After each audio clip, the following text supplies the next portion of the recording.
Estamos aqui às margens do Rio Grande, com a presença do presidente do comitê da Bacia Hidrográfica do Rio Grande, Paulo Baqueiro. Tudo bem, Paulo? Tudo bem, Pablo. Me diga uma coisa, qual a função hoje do comitê da Bacia Hidrográfica do Rio Grande diante do nosso rio, diante de todas as bacias da nossa região? Bom, a política de gestão de recursos hídricos na Bahia, ela é dividida pelas suas bacias hidrográficas.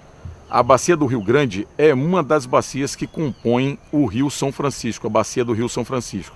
Nós temos aqui uma missão de fazer a gestão dos recursos hídricos e tudo que envolve essa gestão. Nós temos nesse comitê, que é consultivo e também deliberativo, e para você que está aí nos ouvindo, nos vendo, o comitê ele é consultivo porque ele pode propor, ele pode falar, ele pode opinar. E ele é deliberativo porque ele tem a condição de impor também ações, decretos e outros tipos de definições que dizem respeito ao uso da água, à gestão da água. Então, essas 27 pessoas que compõem o comitê, a gente se reúne ordinariamente 4 vezes no ano para se discutir exatamente todos os problemas enfrentados pelo rio e que depois, no decorrer dessa entrevista, a gente pode fazer uma explanação mais detalhada sobre quais são esses problemas que nos afligem atualmente e que no futuro também nós teremos problemas a serem enfrentados. Paulo, me diga uma coisa, quais são as ações hoje realizadas pelo comitê da Bacia Hidrográfica do Rio Grande? Bom, dentro das ações que são realizadas pelo comitê, nessas nossas 4 reuniões ordinárias que nós executamos durante o ano, nós temos uma que é de fundamental importância porque vai dar norte à gestão dos recursos hídricos, que é o plano de bacia. Nesse plano de bacia, que a gente pode detalhar mais à frente, nós vamos ter todos os rumos para a gestão da água. Mas nós temos também atuado em conflitos pela água, que por incrível que pareça nossa região já tem, como a PCH Sítio Grande, que é uma pequena central hidrelétrica que está localizada no município de São Desidério e que, devido à sua confecção, à sua elaboração do projeto, ela causa problemas de impacto social com os ribeirinhos que ficam a jusante da barragem. Devido à interrupção da geração de energia elétrica, essa variação de água que ocorre lá no rio tem afetado a qualidade e a quantidade da água para essas comunidades. Nós temos também problemas com barragens que estão localizadas aqui em Barreiras, no local lá no Bezerro e ali no Cinturão Verde também, em que a escassez da água durante a época seca faz com que haja disputa entre os usuários que utilizam para gado, para matar sede de gado e também para fazer irrigação. E isso causa problemas de interesse econômico e social entre os usuários.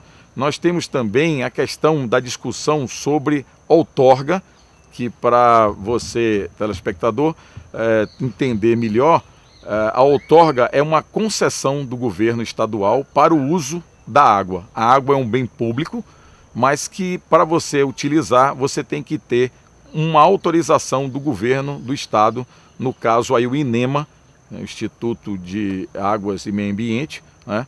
E que isso precisa ser autorizado. Então o comitê também acompanha essa concessão dessas outorgas e isso tem causado também conflito de interesse entre todas as categorias de usuários e representantes da sociedade civil. Então nós temos também aí a questão da cobrança da água, que isso, Pablo, vai ser um dos pontos que vai ser de grande importância em 2016, porque o governo do estado definiu que vai haver cobrança da água em pelo menos 5 bacias no estado da Bahia. A nossa aqui no Rio Grande, a do Rio Corrente, a do Rio Paraguaçu, a do Leste e do Jacaré. Então nós temos aqui uma notícia que ao mesmo tempo é preocupante porque a cobrança da água ela ocasiona problemas de ordem econômica para quem utiliza a água, né? Todos os usuários da água, sejam irrigantes, seja Embasa, seja indústrias, todos eles pagarão pela utilização da água. E tem também um lado positivo, que será que esses recursos poderão ser revertidos para conservação e ações na nossa bacia do Rio Grande. Paulo, me explique, como que é feito isso de uma forma minuciosa, específica sobre o plano de bacia? A questão do plano de bacia é que nós temos etapas na elaboração desse plano de bacia. Nós teremos primeiro o diagnóstico, que é o quê? Quando você está com algum tipo de problema, com algum tipo de doença, o que é que acontece? Você vai fazer o diagnóstico do que você está sofrendo. Então, a primeira etapa é exatamente você buscar todas as informações que nós temos na nossa região, nos estudos, nas universidades, para que a gente reúna a maior quantidade possível de informações e daí nós poderemos elaborar esse diagnóstico, saber o que é que está acontecendo com nossa bacia, quais os problemas, quais as potencialidades, de maneira que a gente possa, a partir disso daí, fazer um prognóstico do que pode acontecer com os nossos rios, com os nossos solos, com toda a nossa biologia da bacia do Rio Grande. Partindo desse prognóstico, a gente aí vai poder sentar, reunir com a sociedade toda, com o poder público, com os usuários e definir que ações nós vamos empreender dentro do comitê e dentro da própria bacia do rio. Eu vou dar exemplos aqui. A gente pode falar sobre como serão as concessões da água aos outorgas, como será a cobrança da água, como será a utilização dessa água, como é que a gente vai repor as margens dos rios que foram desmatadas indevidamente, como a gente vai fazer a fiscalização nos nossos rios, como a gente vai preservar a biodiversidade. Tudo isso daí tem que ser elaborado, toda uma meta, todas as metas a respeito desses assuntos e que a gente vai empreender durante os anos as ações necessárias para que isso seja realmente efetivado e a gente possa dar resposta aos nossos anseios e os problemas que se apresentam. Você falou agora há pouco sobre a cobrança da água. Eu gostaria que você explicasse melhor como que vai ser isso, qual vai ser o lado positivo e negativo, entendeu? Desse recurso que com certeza vai vir para o governo, para o estado. Perfeito. A questão da cobrança da água, ela é um dos instrumentos de gestão dos recursos hídricos. Você pode se lembrar de que as cidades, quando não tinham hidrômetros nas casas, as pessoas gastavam a água de maneira irrestrita. Varriam calçada, entre aspas, com água, jogava para lavar carro indevidamente. E todo esse uso que, quando se cobra, a pessoa começa a refletir melhor sobre como é que ela está usando aquela água dela. Ou seja, se não é pelo amor, é pela dor, né? Então o bolso responde e essa é uma das ações que vão ser empreendidas aqui na região. A questão da cobrança, ela vem exatamente inserir sobre os usuários da água. Quem são os usuários? São desde os consumidores urbanos, rurais, irrigação, pecuária, indústria, lazer, geração de energia elétrica. Todos esses usuários, eles vão ser cobrados pelo uso da água. E como é que isso pode dar de proveito? O que é que isso pode dar de proveito positivamente? Primeiro, a economia da água. Depois que esses recursos, eles preferencialmente têm que ser aplicados na bacia que gerou esse recurso, ou esses recursos. Então, por exemplo, se a gente gerar aqui X milhões de reais por ano, pelo menos 70% desses recursos têm que ser revertidos para a nossa bacia. Com esse dinheiro, nós vamos poder fazer as ações exatamente que a gente falou antes, sobre conservação de encostas, sobre a questão da reposição das matas ciliares, sobre a questão da fiscalização, o uso desses recursos para que a gente tenha estudos sobre o rio, financiar estudos sobre o rio, sobre a nossa bacia. Então, esse é o lado positivo. O lado negativo seria o impacto econômico que essa cobrança pode dar para as ações, para as atividades econômicas que vêm sendo realizadas na nossa bacia, como a questão da geração de energia elétrica, a irrigação, o consumo pelas indústrias, mas isso tudo pode ser equacionado diante do que nós temos no comitê, que é uma comissão técnica, um grupo técnico que está estudando a cobrança da água, exatamente para saber que quantidade pode ser cobrada sem que haja impactos muito grandes nas atividades econômicas realizadas com a água. Então a gente tem um grupo de 6 técnicos e também de representantes da sociedade civil que estão elaborando esse estudo para que, junto com o governo do estado, junto com o INEMA, com a SEMA, que é a Secretaria de Meio Ambiente do estado da Bahia, a gente possa definir os preços da cobrança e o uso desse recurso que vai ser originado com a cobrança. Diante de toda essa situação, hoje, qual é a condição das nossas bacias aqui? Qual que é as condições que nós temos hoje? O Rio Grande, ele é formado por um conjunto de subbacias. Então você tem a subbacia do Rio Branco, você tem a do Rio Preto, você tem a do Rio de Janeiro, você tem a do Rio de Ondas, você tem a Rio de Pedras. E se a gente for falar aqui, Pablo, nós vamos nos estender por infinidades de subbacias. As mais importantes foram essas que a gente citou aqui agora.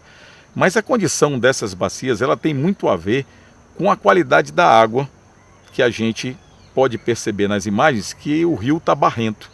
O rio está barrento porque choveu demais e o escoamento dessas águas carreia para o rio uma quantidade de detritos de solo que faz com que o rio fique dessa maneira que a gente chama sujo, né? Isso é um ponto que demonstra a saúde dos rios. Quando você tem uma turbidez da água, que é exatamente essa condição da água suja, que a gente chama suja, ela demonstra que nós estamos tratando mal a nossa bacia. Porque a quantidade de água que é carreada para dentro do leito do rio, ela acaba demonstrando de que nós não estamos fazendo a infiltração da água. Para o telespectador entender, tudo que nós pudermos fazer para que a água infiltre no solo, isso sim é que vai dar saúde aos nossos rios. Por quê? Porque o cidadão pode perceber que quando a gente chega na beira do cais ou na beira de um rio, ou do Rio de Ondas, por exemplo, que é o rio de lazer daqui da região, você percebe que o rio corre todos os dias do ano. As pessoas, às vezes, eu fico brincando com as pessoas que dizem assim: ah, não, quando eu viro as costas o rio desliga. É mentira. Ele não é uma torneira, ele corre o tempo todo, tá certo? 365 dias no ano.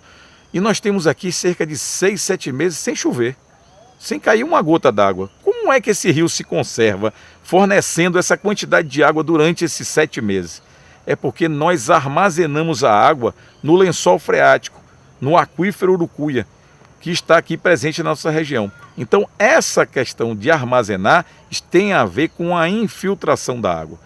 Imagine uma grande esponja em que quando você bota a água, ela absorve a água. Quando você espreme, a água sai. É mais ou menos o que acontece com nossa bacia. A gente armazena a água e na hora que vem faltando, porque não tem chuva, o subsolo, o lençol freático fornece essa água aí. Então, se eu permito que a água infiltre, eu tenho rios permanentes e sadios.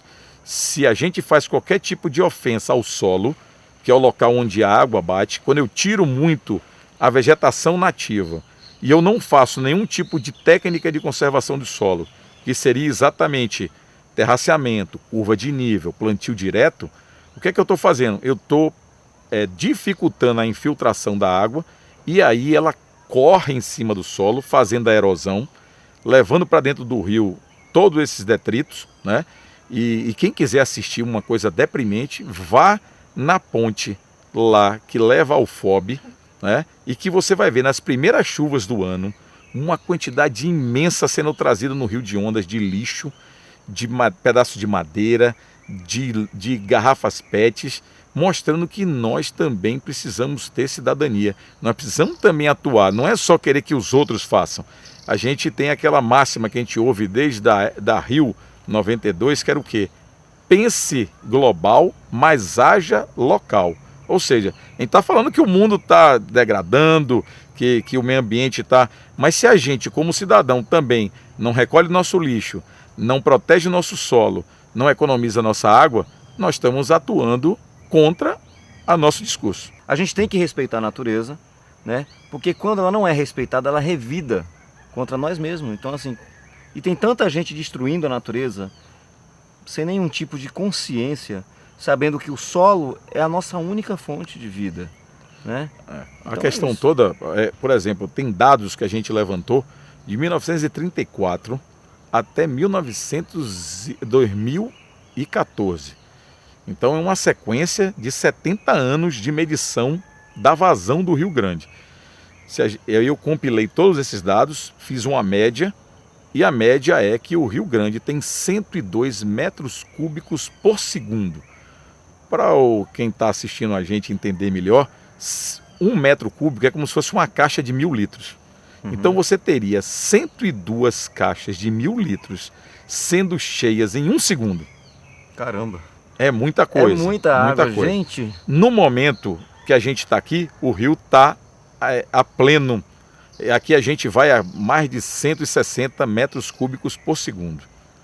Mas na época, agora do ano passado, em 2015, em outubro, estava com 52 metros cúbicos por segundo. Ou seja, menos da metade da nossa vazão normal. O que mostra que a gente é dependente sim de um ciclo de chuvas, mas a gente é dependente também da armazenagem no solo dessa água que alimenta o rio. Então, se a gente não tem essa preocupação, a gente vai perecer e não adianta ficar reclamando. Então, a pergunta que você fez sobre a questão de como estão nossas bacias é preocupante. Não é alarmante, é preocupante, tá certo? Então a gente precisa ter um grande programa de conservação de solo e água. Nós precisamos ter um programa de recomposição das APPs, que são as áreas de preservação permanente. Nós precisamos ter a recomposição das matas ciliares. Nós precisamos ter parques estaduais de conservação aqui, parques nacionais, para que a gente conserve também a biodiversidade. Olha que tudo isso está relacionado com o rio. O rio, eles são as veias, os rios são as veias da nossa região aqui. Mas ele está relacionado com a fauna, com a flora, com o solo, com o sol, com as chuvas. Então tudo isso é uma composição que não pode ser isolada. Você não pode simplesmente dizer, não, eu vou tratar só do rio e não vou tratar do solo. Eu vou tratar do solo, mas não tenho nada a ver com a água. Não, estamos todos interligados. Nós somos uma grande rede de vida e que quando um ponto é puxado, o outro responde, tá certo? Então tem a teoria Gaia, que é exatamente de que o mundo é todo interligado. E a gente tem sentido muito isso agora, a COP21 que aconteceu agora em Paris, fala exatamente disso, que a gente precisa reduzir as emissões de gases, mas a gente precisa atacar como um todo os problemas que afligem o planeta Terra. Porque quem está em risco não é o planeta Terra, Paulo. Quem está em risco é o ser humano. Porque se o ser humano se for, a Terra vai se recuperar, vai voltar com todas as suas matas, seus rios, em plenitude. Então quem tem que tomar cuidado é o ser humano. E esse é o recado principal que a gente deixa para os seus ouvintes, para o seu telespectador, de que vamos cuidar responsavelmente de nossas águas, de nosso solo, de nossa população e de nossa vida. Por tudo isso que nós falamos aqui, é que eu quero deixar bem claro. Nós somos um organismo, a Terra é um organismo, os rios estão relacionados com esse grande organismo que é a Terra. Então, tudo que a gente faz, ele responde. É ação e reação. Por conta disso, é que vem aquele recado que nós dizemos sempre. Pense global e haja local. Porque quando você fala de que o mundo está em risco, não é o mundo que está em risco, não é a Terra que está em risco. Quem está em risco é o ser humano, é a humanidade. Porque se nós perecermos, a Terra vai continuar. A Terra vai se recompor, os rios vão se recompor, as matas vão ser de novo em sua plenitude recomposta, mas a gente vai estar eliminado da grande vida que é o planeta Terra. Então, vamos agir local, pensando global. Na companhia do nosso presidente do Comitê da Bacia Hidrográfica do Rio Grande, Paulo Baqueiro, agradeço a presença e até a próxima.